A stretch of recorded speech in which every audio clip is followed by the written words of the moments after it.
71-এর পর আবার কিসের আন্দোলন? আমরা কার সাথে আন্দোলন করছি? আমরা সুন্দরভাবে বাঁচতে চাই, আমরা সুন্দরভাবে দেশকে রক্ষা করতে চাই। মাননীয় প্রধানমন্ত্রী বলেছেন বিচার হবে, শুধু আর কোনো আন্দোলন না। আমি অনুরোধ করব, আমি ছাত্রছাত্রীদের তোমাদের প্রতি অনুরোধ থাকবে, তোমাদের নিজের জীবনকে বিপন্ন করো না।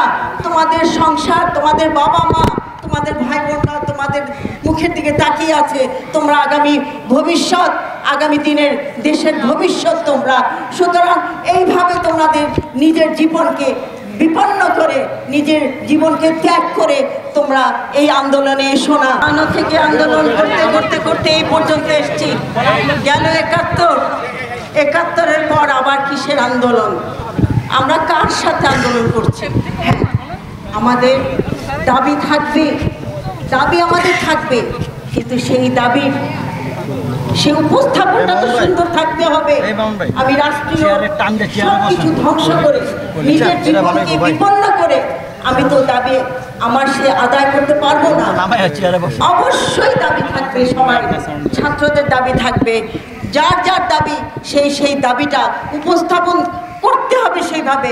তা আমরা তো সেভাবে করছি না, আমরা নিজের জীবনকে বিপন্ন করছি। আমি চাচ্ছি না, আমি একজন মা হয়ে, আমি একজন বাংলাদেশের জনগণ হয়ে, একজন জনসাধারণ হয়ে আমি চাইবো না আমার দেশের ক্ষতি হোক, আমার দেশ ধ্বংসের দিকে চলে যাক, কখনোই চাইবো না।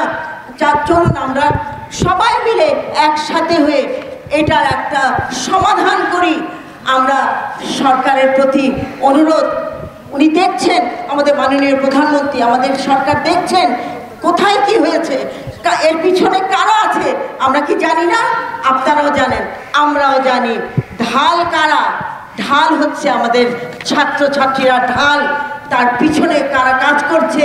বহুদিন ধরে এই ষড়যন্ত্র চলছে। এই ষড়যন্ত্র আর চলবে না।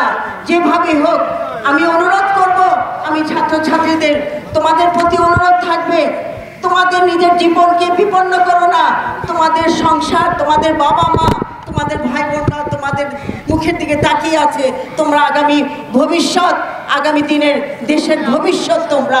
সুতরাং এইভাবে তোমাদের নিজের জীবনকে বিপন্ন করে, নিজের জীবনকে ত্যাগ করে তোমরা এই আন্দোলনে এসো না। তোমরা আসো আন্দোলনে, আমরা বসি, আলোচনায় সবাই বসবো, সবাই বসে এটা সমাধান হবে নিশ্চয়ই, এবং প্রত্যেকটা হত্যার বিচার হবে।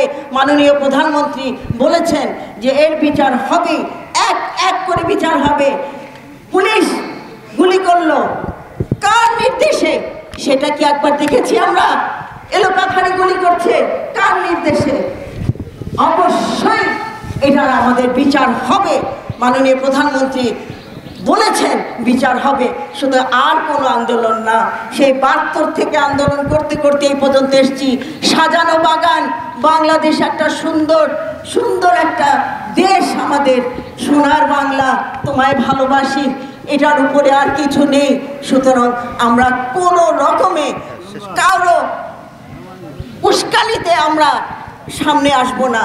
আমরা বসে আলোচনায় থাকবো। আপনারা সবাই জীবনের দাম আছে। সুতরাং আমরা সেইভাবে, এখানে যারা যারা আগে কথাগুলো বলেছেন সুন্দর করে কথা বলেছেন, সুতরাং আমিও বলছি আমরা সুন্দরভাবে বাঁচতে চাই, আমরা সুন্দরভাবে দেশকে রক্ষা করতে চাই। আল্লাহ আমাদের সহায়। সুতরাং যে কাজ করবে তার বিচার হবেই। আমরা সবাই ভালো থাকবো। আমরা সামনের দিকে নিজেদের জীবনকে বাঁচিয়ে সুন্দরভাবে আলোচনায় আমরা সমাধান করব। জয় বাংলা, জয় বঙ্গবন্ধু, বাংলাদেশ চিরজীবী হোক। আল্লাহ হাফেজ।